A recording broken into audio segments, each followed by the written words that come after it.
physically present here. But can any of you over here assure me that all your focus is just on me and my speech?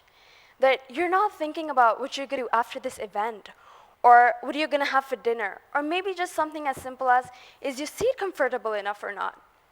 We humans, according to a study by the University of Southern California, have 70,000 thoughts a day.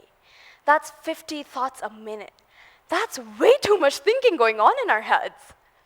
Another study proved that 50% of these thoughts are positive, which obviously leaves the rest to be negative. Our thoughts are what influence the world around us. If people keep generating these negative thoughts, they're more likely to have a negative world around themselves. You're automatically going to assess situations in a negative way if you keep having a negative outlook. People generate these negative thoughts so automatically that they're unaware that this is happening. But what they forget in this process is that this is actually a choice you're making. Often enough, we can't control how we feel, but you can always control how you think. There is an active choice you can make, and that is if you're aware that changing your thinking is important. Changing your own thinking will also influence the people around you to change their thinking. When you start seeing things in a positive way, no matter how bad the situation, it's automatically going to get easier. You're automatically going to start finding solutions for it. 95% of the thoughts that you have today are the thoughts that you had yesterday, and are also the thoughts you will have tomorrow. So imagine the amount of negativity you're surrounded by. Your mindset, in turn, governs your actions, which lead to your results in life. In short, if you have a mindset that limits your potential, you're likely to accept limited results in your life. If I don't get outside my comfort zone, if I keep telling myself that no, that's too hard, seems impossible, never gonna try it, not going outside my comfort zone, I'm never gonna know I can actually do it. I'm never gonna push myself and know definitely if I can do it or not. Push yourself out there. What's the worst that can happen? You don't get what you were looking for, but at least now you know that you tried for it, and you have an assurance that no, I actually did try for it and I couldn't get it. Don't just assume that you can't do it. And when we start taking things in a positive way, again, your world changes. You don't look at the things the way, no matter how bad the situation is gonna get, you're still gonna find a positive outlook towards it. Let's say, before I came up here, I had two choices. I could either let my nervousness take over, get cold feet, tell Mr. Jones, I'm sorry, I can't do this, I'm not going up on the stage, I'm not talking. Or I gather all my courage, tell myself, I know what I have to talk about, and come up here. And obviously, I chose the latter. And for you adults out there, I know you guys have a million responsibilities, and you guys face challenges literally every day. And I believe moving houses is one of them. And obviously, with moving houses comes questions like, what kind of house do I want? How expensive it is? Do I need home loans? What kind of neighborhood it is?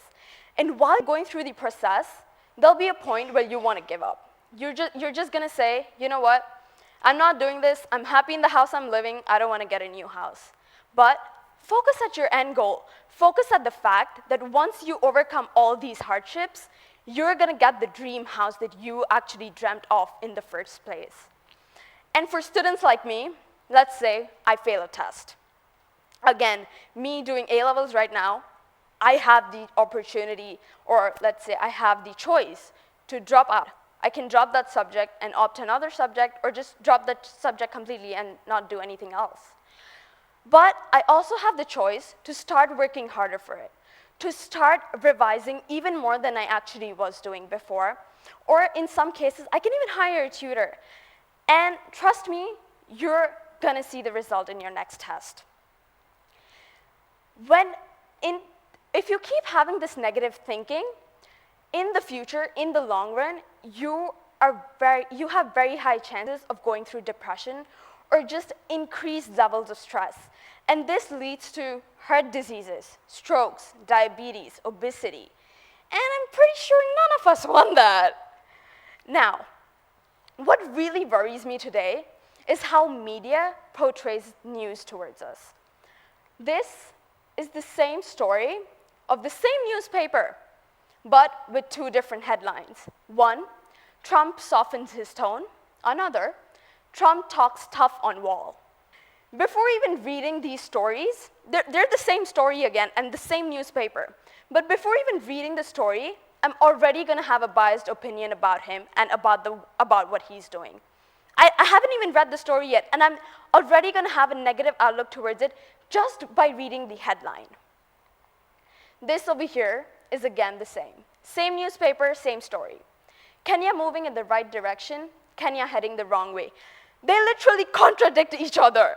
And if I read the second one, if I never saw the first one, if I just read the second one, Kenya heading the wrong way, again, when I will be reading the story, my mind is automatically going to keep telling myself, whatever they're doing, it's wrong, it's not right, this is not right for the country, nope, this isn't it.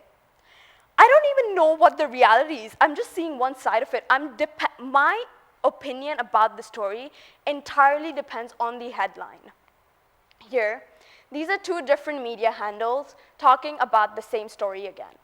Indonesian court sentences British woman to death for smuggling cocaine worth $2.5 million. Another handle, British grandmother facing execution by firing squad in a jungle clearing. If I didn't read the second one, and if I just read the first headline, and I clicked on the story, my mind is automatically going to tell me that that lady is wrong, that what that lady did is wrong, and she deserves to be executed. But is that the truth? Is the media actually giving you two sides of the story? Are you actually sure that when you're reading the headline or when you're reading the story, you're not having a biased opinion about it?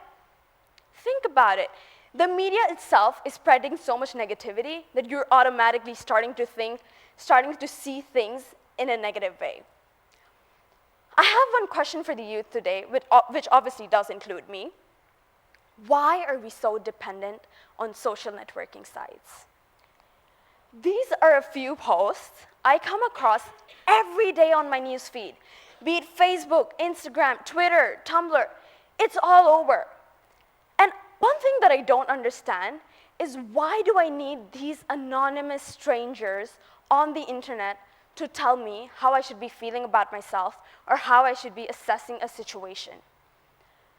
I mean, if I'm going through something hard, if I'm going through a bad situation in life, I should be the one telling myself that don't worry, it's going to be fine, you're going to get through this. Why are we so dependent on these social networking sites? And these posts are literally not from the same account. They're from various accounts, different accounts all over. It actually is very worrying. Why can't we trust ourselves? Why are we trusting these strangers? I don't even know who is the owner of the account.